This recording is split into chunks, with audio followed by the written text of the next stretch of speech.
Hey guys! Hello! It's time for more Project Tombstone! Tombstone! Dun dun dun!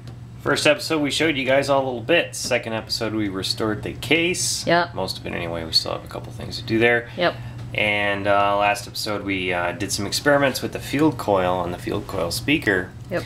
And this week I'm going to start working on testing the Leslie 25 amplifier and getting the enclosure together for the power supply for that field coil, the final one. Okay. So Eddie hasn't even seen this yet. I was dumpster diving in our pile of junk today, and I found this. It's a project box. It has a standard IEC power plug on there for wall power, and it has a custom circuit in here that's got a couple of these on there. Okay. So let's see how this tears down, though. You guys will see why I'm interested in it. So there's that. Ooh. So this guy just sits on its own, and then should come right off. They're just spade terminals.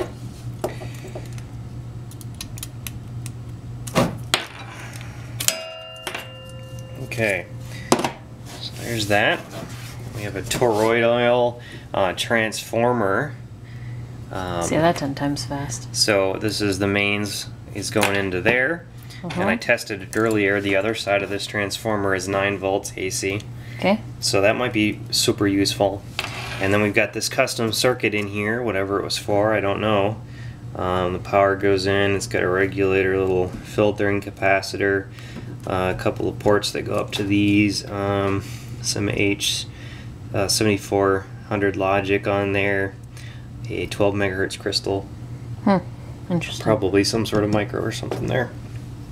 But anyway, we don't need that. Okay. So we're going to take it off, and what we're going to do is redesign this case so that it does take the AC in, and we're going to build our power supply in here for the field coil.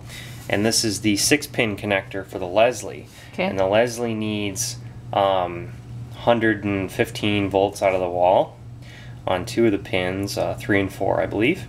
And it requires the unbalanced signal to come in, the audio signal, on pins 1 and 6 I think. So what we're going to do is redo this panel and hopefully mount this either right where one of these was, or somewhere on here. So we got to cut a hole that matches this thing, and we'll get that mounted up. But first things first, let's take this apart. And we can't let Addie do this because it has a capacitor on it. I'm known to shock myself with capacitors. It's true. Last one was with the capacitor from the flash of a camera, which was quite shocking. So we actually get to do some teardown porn this week. So I'll take these off.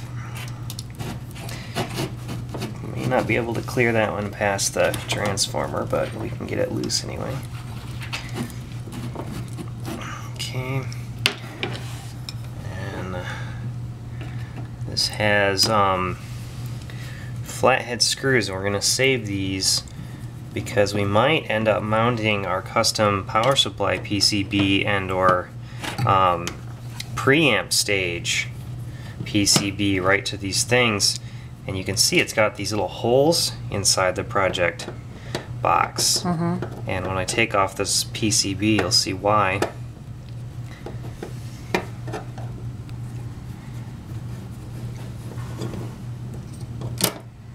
I wonder what the board was for. Something custom by the look of it. I mean, not super custom, but Enough. custom enough for them to use a project box instead of a manufactured specific sort of deal. Maybe it's for like a monitor system, because the plugs on the box were what? DVI? DV. Or VGA, I mean? Similar. Right? Alright, so we got that. I'm going to Got remove some header. the transformer. They're orange. From here. Okay, Very it's nice. come out nicely. Now the LED is soldered on here, and it's sort of mounted in the hole here.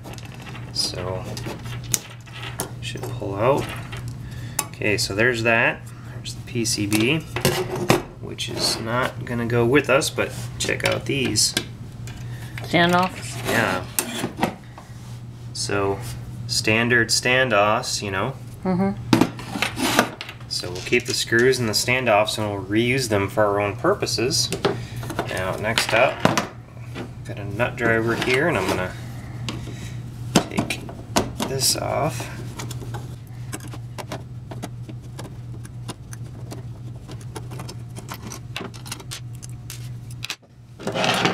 Okay, those came out. Now these should slide through. Oh, there's that one. This one out.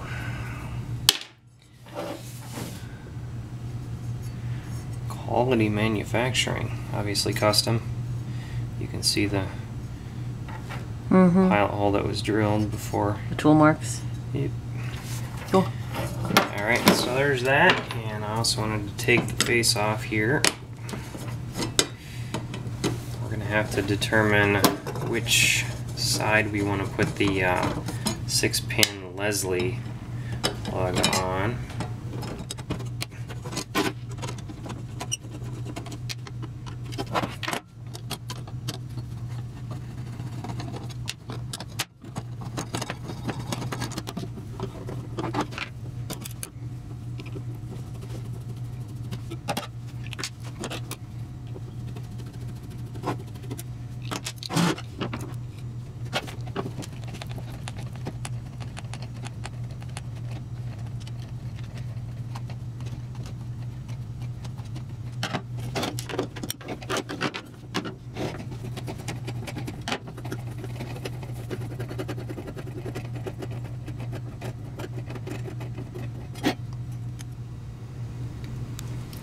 Okay, so that's all stripped down, and so we have to pick which side we're going to have the 6-pin connector on. This fella right here.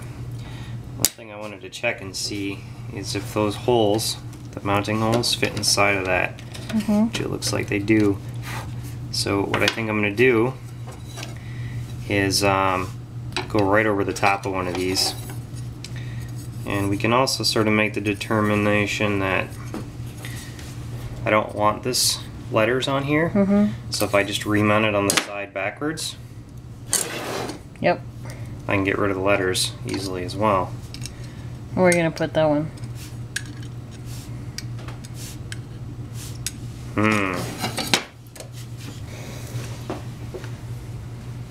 Good question. I don't think it matters a whole lot.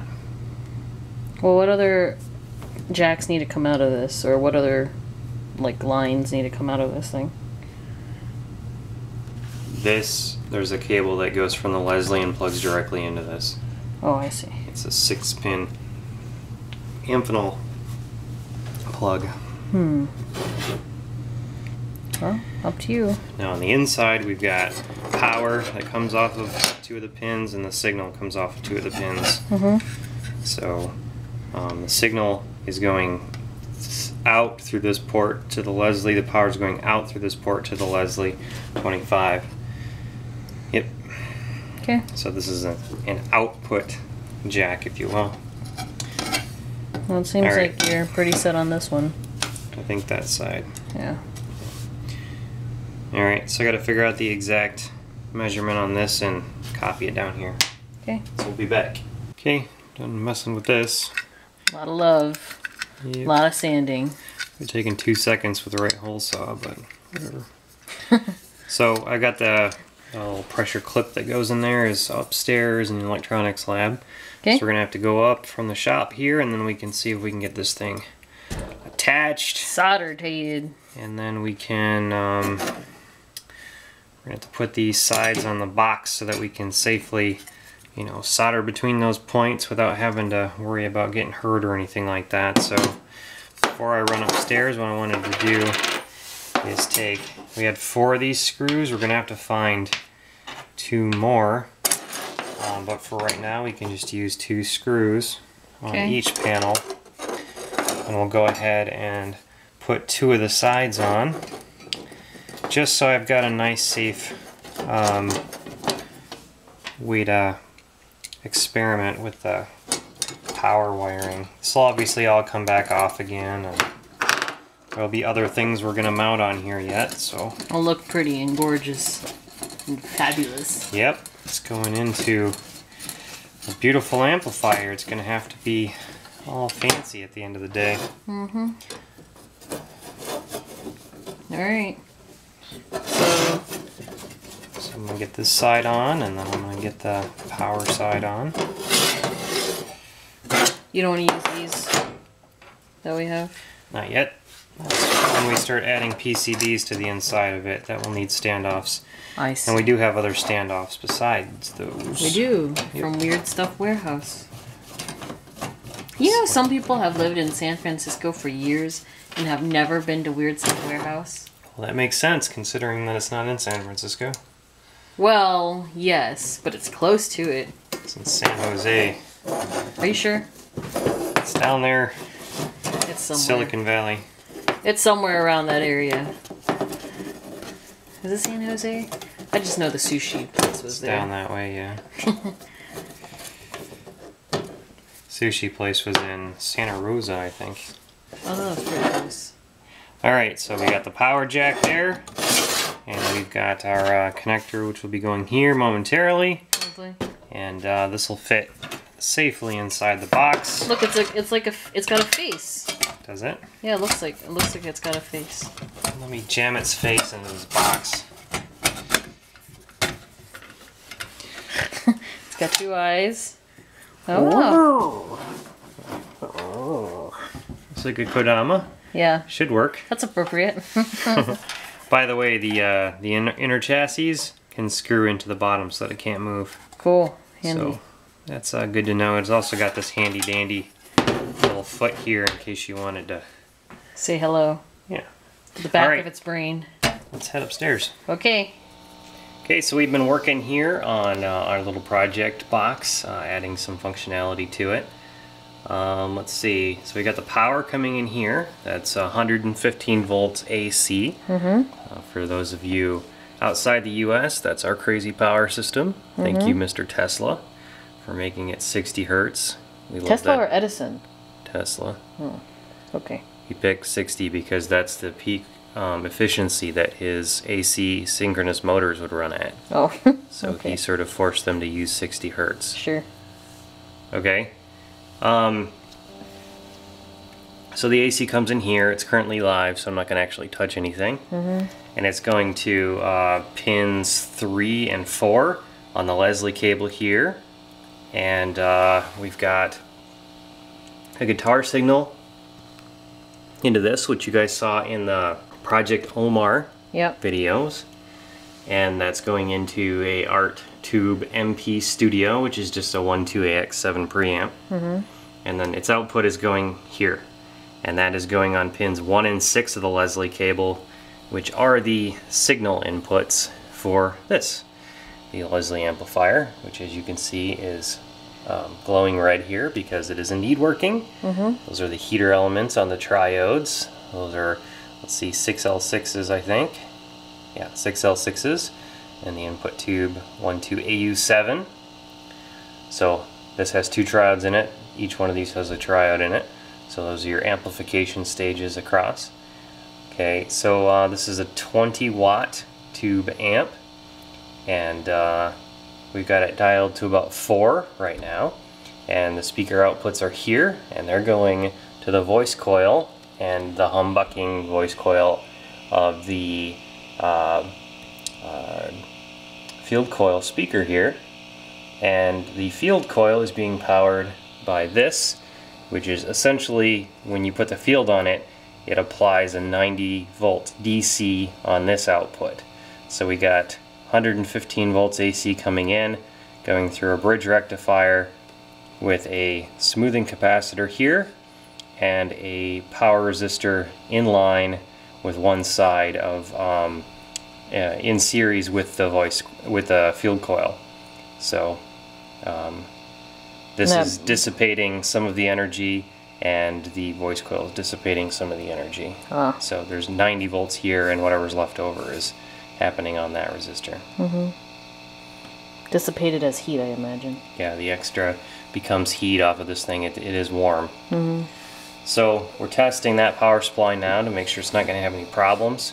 If anything would have problems, I think it would be that resistor.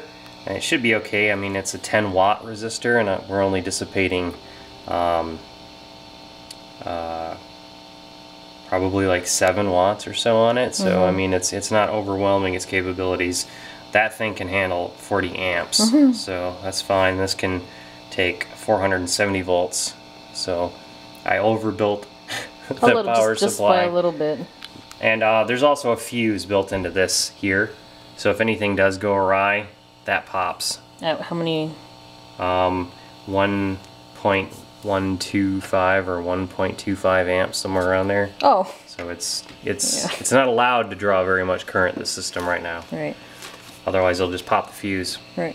So I've got Addy's Dan Electro U1. Robin. So we're gonna do a little bit of.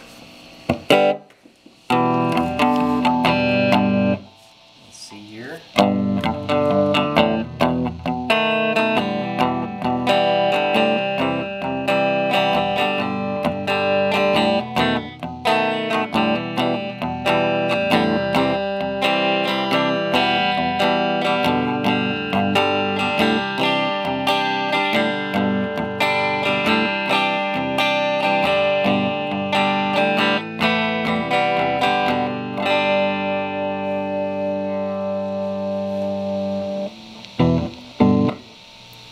So as you can hear, that 90 volts has cleaned it right up on the bottom end from previous tests. And yeah, it sounded really good. It gets plenty loud. I mean, I've got the 20 on here. So I'll turn off the 20 and put the power in the final stage. That sounds right.